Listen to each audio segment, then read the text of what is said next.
ओम नमो भगवते वासुदेवाय। अब आज मुक्ति के 5 साधनों में से गंगा स्नान से कैसे प्रेत योनि से मुक्ति मिल जाती है, सुनिए। श्री सिद्ध महात्मा पुरुषोत्तम आचार्य ने बताया कि गंगा कलयुग का तीर्थ है। सतयुग से आज तक गंगा पुण्य सलिला देव नदी संपर्क में आए व्यक्ति का उद्धार कर देती है। उन्होंने बताया, धर्मपरायण राजा सगर के वंश में एक बार भारी संकट आया था। तब राजा सगर के 60,000 पुत्र कपिल मुनि के शाप से भस्म हो गए थे। उनकी दुखी आत्माएं और इधर उधर भटक रही थीं। तब सगर के पौत्र और राजा दिलीप के पुत्र राजा भगीरथ ने घोर तपस्या करके मां गंगा को पृथ्वी पर अवतरित किया और भगवान शिव ने गंगा के तीव्र वेग को अपनी जटाओं में समाहित करके धीरे धीरे पृथ्वी पर छोड़ा था। तो आगे आगे राजा भगीरथ चल रहे थे और पीछे पीछे उनके गंगा की पवित्र धारा चल रही थी और भगीरथ उसी स्थान पर जाकर रुके जहां उनके पूर्वजों की अस्थियां पड़ी थीं। बस गंगा जल का स्पर्श पाते ही उन सभी को मुक्ति मिल गई थी। स्वामी जी ने स्वयं देखी एक कहानी एक सेठ की सुनाई। सुनिए। एक सेठ बड़े धर्मपरायण सात्विक स्वभाव के गाय ब्राह्मण साधु गरीबों के हितैषी थे। एक दिन अचानक आयु पूर्ण होने पर बड़ा संपन्न परिवार और व्यापार छोड़कर वह मृत्यु को जब प्राप्त हो गए तो वह सेठ स्वामी जी के अनन्य भक्त थे।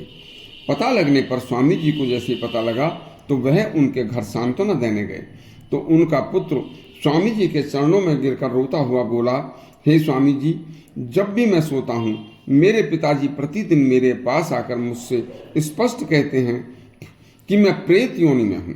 इस समय बहुत कष्ट झेल रहा हूँ। अपने भक्त को प्रेत योनि की बात सुनकर स्वामी जी ने को बड़ा कष्ट हुआ।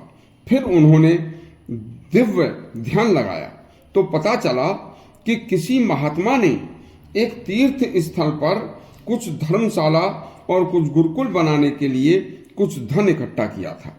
तो उस धन को वह महात्मा उस सेठ के पास रखकर हरिद्वार में कुंभ स्नान के लिए चले गए और दैवयोग से हरिद्वार में ही उनका अचानक उनकी मृत्यु हो गई। जब कई वर्षों तक महात्मा नहीं लौटे तो सेठ ने वह पैसा अपने व्यापार में लगाकर और भी ज्यादा धन कमाना शुरू कर दिया कि जब कभी वह महात्मा आएंगे तो उनका धन मैं उन्हें वापस कर दूंगा। स्वामी जी ने सेठ के पुत्र को बताया कि इस कारण तुम्हारे पिता की प्रेत योनि में दुर्गति हो रही है। अब तुम अंदाज से लगभग 1 लाख रुपए लेकर हरिद्वार चले जाओ और वहां भूखे नंगे वस्त्रहीन गरीब बीमार लोगों को अन्न वस्त्र भोजन दवाइयां व कुछ धन देकर उनकी सेवा करो तथा नित्य मां गंगा में स्नान करो और 1 माह तक हरिद्वार में रहकर दान पुण्य करके स्वयं फिर समय देखकर जब भी समय मिले भगवान का वहां भजन करो तथा मां गंगा में खड़े होकर अपने पिता की भूल के कारण हुई गलती से क्षमा मांगो और उनसे कहो कि हे माता, मेरे पिता को मुक्ति प्रदान करो। स्नान के बाद गंगा जल अंजलि में लेकर प्रार्थना करो। जब वह रुपया सारा खर्च हो जाए तो किसी गुरुकुल या तीर्थ में आकर एक धर्मशाला भी बनवा देना। तुम्हारे पिता की सदगति हो जाएगी। उनके पुत्र ने ऐसा ही किया। मां गंगा के पुण्य प्रभाव से सेठ प्रेत योनि से मुक्त हो गए और अब कल आपको हम गायत्री मंत्र की महिमा सुनाएंगे।